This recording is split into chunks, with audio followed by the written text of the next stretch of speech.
Good morning, YouTube. Today is Friday, May 10th. Good morning, boys.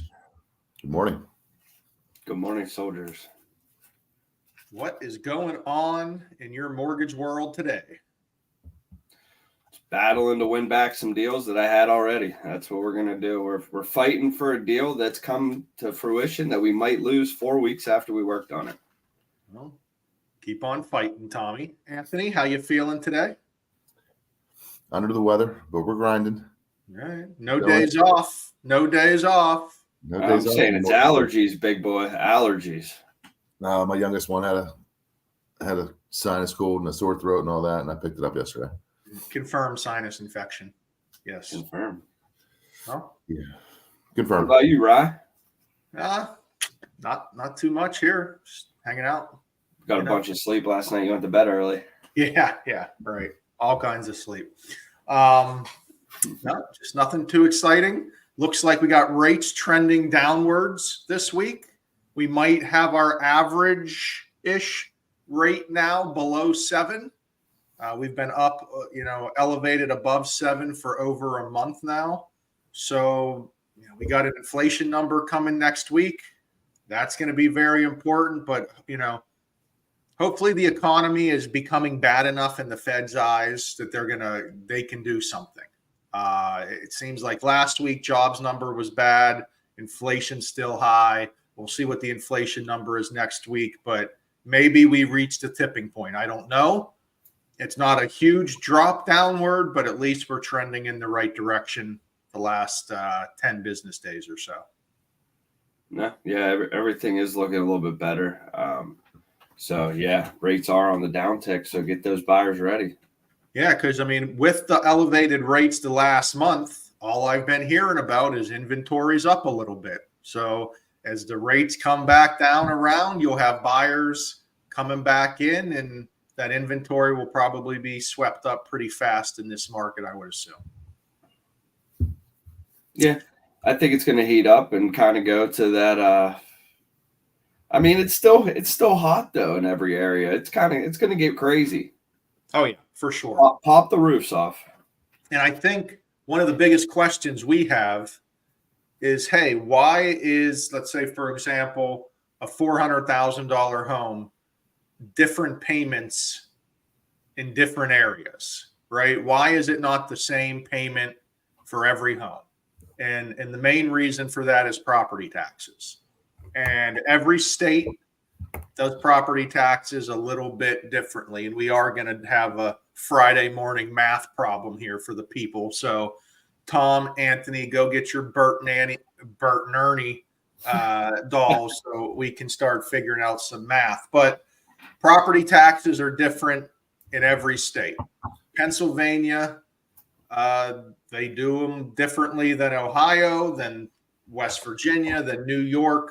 A lot of times we'll see this with out-of-state buyers. They're like, what the heck is going on with your property taxes? Why are you collecting so much property taxes in your escrow? And when you see other lenders that only have 2 or 3 months in that estimate, just got to shake your head, Anth. Just got to shake your head. So what we do in Pennsylvania, it's not that hard, but it's a little bit complicated. There are 3 different property taxes that make up your total property tax. You have your county, you have your municipality, and you have your school district. Now, during COVID, Allegheny County, let's be honest, was screwing over every single buyer out there that bought during those years. And why is that? It's because taxes are based off your current value. So say you bought a home in Allegheny County during COVID and it was $400,000. After closing, the county was reassessing these buyers and coming back for 80, 90, 95% of that value and reassessing buyers when their neighbor, because they haven't sold in 20 years, their taxes were way, way, way, way, way lower. So this became a problem. It became a epidemic of our own kind in Allegheny County where buyers were getting reassessed after closing. Their property taxes were skyrocketing, which were making their payments skyrocket. Now, this has all gone through the courts, and it seems to me, Tom, you can chime in here. It seems like the county common level ratio for 2024 is now 54.5%. That means the taxes are based off 54.5% of your current value. No, 100%. It actually makes it more reasonable, and this is a pretty decent number, I think, having it at 54.5. When they were getting reassessed, buying these $400,000, $500,000, $600,000 homes and getting reassessed at 90% of that, the taxes were just out of control. $1,000, $1,200 a month on these properties, where, like you said, their neighbor was only paying $300 a month. I still think it is a little bit of an issue, just because I know kind of what I'm paying for mine as well as my neighbors still, because none of them are getting reassessed that aren't moving or doing anything. The school districts aren't going after those types of people. However, I do think it's still a little bit unfair and uneasy because the new homeowners are the ones paying for everybody else. I'm not in that type of world. I don't like to live like that where everybody else is paying for somebody else's needs. So I still think it is a little bit unfair. I don't want to call it unfair housing, but it almost is in a way that some people have to pay more. I would say just because they're younger, because a lot of the older population is staying put and not having to pay those higher taxes.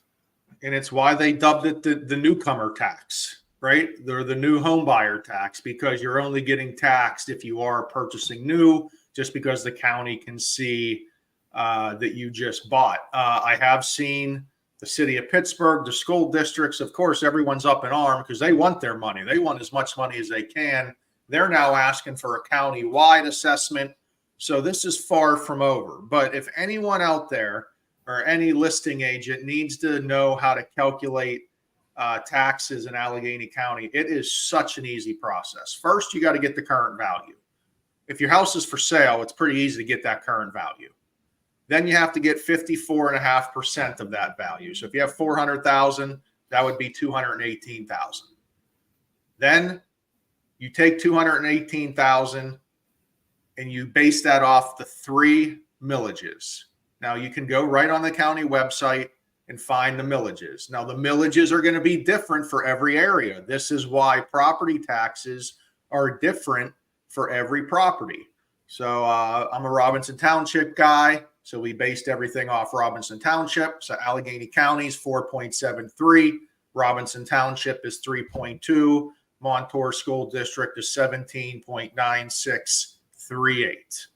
That is the total millages of 25.8938. We turn that into a decimal, 0.0258938. We multiply that by the 218, which is the common level ratio, and you're given your yearly property taxes of the 5644 right there. It's not rocket science. It's very easy to calculate that yearly tax. Why do we need to update taxes and calculate them correctly? It's because what we just talked about, if you have a homeowner that hasn't sold their house in 20 years, what they're paying in taxes is not going to be what that new homeowner is going to have.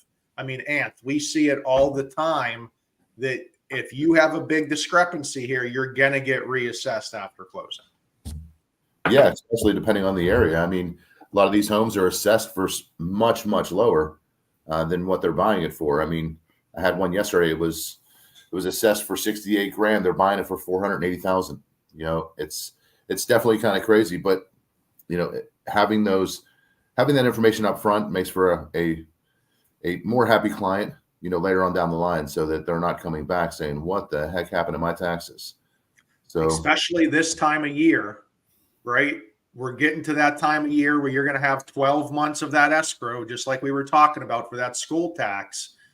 It's a big difference. If you're going to have accurate numbers for buyers regarding their monthly payment and cash to close, I don't know if there's anything more important than the property taxes, especially in Allegheny County, because they range so much from municipality to municipality.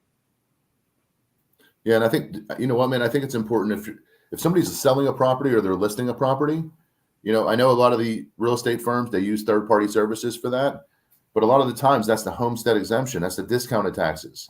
So if they do the millages and put it on the listing, the client isn't surprised during the process when we get that tax certification back, showing that those taxes may be higher. You know, ultimately helps with qualifying as well. Yeah, I think it's definitely important. You know, in my eyes, if you're listing a property, you're making that public information. If you're putting the wrong tax information out there, that's going to upset the apple cart somewhere along the way. Hell, it could even make for a buyer to not qualify.